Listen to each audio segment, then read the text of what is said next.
reportedly killed inside Parliament after a soldier is shot at the War Memorial in Ottawa. Fighting continues in Kobani, and Canada gets ready to join the battle. And Malala Yousafzai is to receive an honorary Canadian citizenship. Her appearance in Toronto was now cancelled because of the shootings in Ottawa. Hi, and welcome to Humber News. I'm Travis Pereira, coming to you from our newsroom here at Humber College North Campus. We have developing news this hour. Parliament Hill and much of the city of Ottawa is on lockdown. A uniformed soldier guarding a National War Memorial near Parliament Hill was shot this morning. It's been confirmed that he has died in hospital.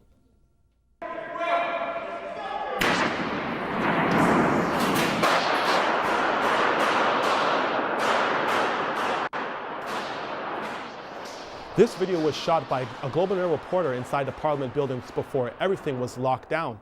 The soldier was a reservist serving with the Argyll-Sutherland Highlanders in Hamilton. One gunman has been shot and killed, and SWAT teams are searching for more. Two other victims have been taken to Ottawa Civic Hospital with non-life-threatening injuries.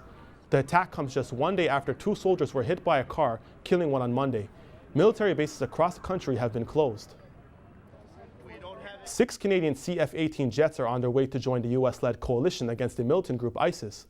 The Hornet fighter jets left Cold Lake, Alberta yesterday and are expected to arrive in Kuwait in a few days. Meanwhile, in Turkey, Iraqi Kurds are now allowed to cross the Syrian border to fight ISIS militants. Earlier this week, Syrian Kurds welcomed an airdrop of weapons and medical supplies by the U.S. Iraqi Kurds will be joining the ground battles against the ISIS along the Kobani and Syrian border. Nobel Peace Prize laureate Malala Yousafzai is being made an honorary Canadian citizen. She was supposed to be in Toronto today, but her trip has been cancelled because of the attack in Ottawa. Yousafzai was to attend the Strong Girls Strong World event this afternoon and then receive her citizenship at the Fairmont Hotel around 4:30 p.m. She's the youngest person to receive the Nobel Prize. Winnipeg have charged a 40-year-old woman after the remains of 6 babies were found inside a storage locker yesterday. Andrea Gisbrick is charged with 6 counts of concealing the body of a child. The U.S. Secretary of State is in Germany today ahead of the 25th anniversary of the fall of the Berlin Wall. John Kerry toured the site of the famous wall today before meeting with German officials. The wall has been the most powerful symbol of the Cold War. November 9th marks the 25 years since the Berlin Wall was destroyed. At least 136 people were killed or died at the wall, most trying to escape from Germany. North Korean leader Kim Jong-un has made another public appearance after a 5-week hiatus from the public eye. The North Korean leader was seen touring the recently built resort for scientists. The health of Kim has been under question because of his recent absence at important political events, but images released by North Korean state media show Kim was all smiles as he toured the facility and spoke with officials. A special lunch menu awaits students downstairs as Humber celebrates Diwali. Our reporter, Marielle Torrefranca, is live on the scene to tell us more. Hi, Marielle. Hi, Travis. As you can see behind me, everything is just wrapping up here at the Food Emporium for Diwali. Now, the Festival of Lights is an ancient Hindu festival celebrated every year in the fall. And just moments ago, Celebrate was exactly what both students and staff did. It was transformed thanks to traditional music, attire, and Rangoli decor made out of colored powder and candlelight. But the best part was the cuisine. Students lined up to get their hands on naan, butter chicken, karahi vegetables, and aloo palak. And students didn't need to break the bank for this buffet as they could dine for less than $10.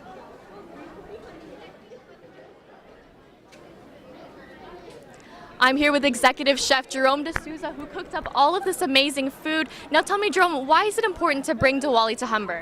Well, Humber is a global village. You just look around and see students from all walks of life. And in India, Diwali is like Christmas here. So it's very important that we make the students feel at home, and we want to do this every year so they don't miss out on anything. And it's very important to do that for us here. That's one of the most important reasons why we do it. Wonderful. Thanks, Jerome. You're welcome. Now, even though it looks like the party isn't quite over yet, Humber's celebration does continue at the Lakeshore campus tomorrow in the A building from 4 to 6. Live from the Food Emporium, Marielle Torrefranca, Humber News. Now back to you, Travis. Thanks, Marielle. A legendary location to celebrate some legendary Canadian athletes. 8 honorees were inducted into the Canadian Sports Hall of Fame at Maple Leaf Gardens. Patrick Valois has the story. Some of Canada's biggest athletes gathered at one of the nation's most historic sport venues to celebrate Canada's Sports Hall of Fame class of 2014. This year's class features the likes of late superpipe trailblazer Sarah Burke, women's hockey pioneer Geraldine Heaney, and figure skating champion Elizabeth Manley. Some of this year's athletes spoke to Humber News about what this distinction meant to them. It was just something very surreal, and as a young girl growing up, I would never have imagined going into Canada's Sports Hall of Fame. The father of skier Sarah Burke also said a few words. Wanting everybody to be included. She fought pretty hard for that in so many ways. Canadian boxing legend George Chuvalo, who famously went 15 rounds with Muhammad Ali, also was on hand to receive the bell used on that day in 1966 as a new piece of history to be displayed in the hall. And after the fight, he went to St. Mike's Hospital with bleeding kidneys, and me, I went dance with my wife, so I got the best of that deal.